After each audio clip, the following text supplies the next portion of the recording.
young. By the way, gusto ko ipabot sa inyo, ang inyong youthfulness will not come back to you.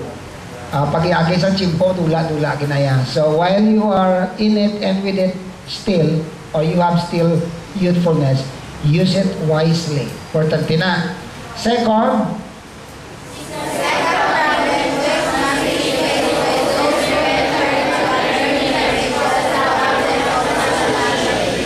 matsyag nyo ang pala manahon nyo kung diyan matigayon nga may sa mga 18 anyo siya. Mature na siya matsyag nyo. O ikaw, mature ka na.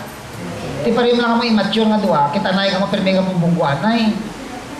Tapos yung may sex, kaya mo lang gusto niya sa isang isa. Haway naman. Haway naman. Pinggan to na eh. Pinggan na ikaw yung ugas. Ikaw, ugas, ikaw ba eh? No, ikaw taligangon. Ikaw laki, ikaw pagkita to. Pag laki-laki mo kron. Wala mo na mga senaryo, no? The worst lang ina plus that exaggerated. That is happening. Kaya ang level sa maturity nyo, subo para sa iya, ikaw rin pinaka-ideal niya nga lalaki sa iya kabuhi. Why naging sang iban? Pagkataso niya bulan, lain naman na. Di ba lang?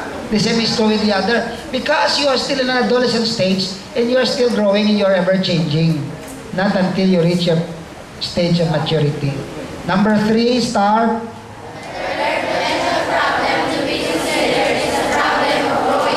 What does this mean?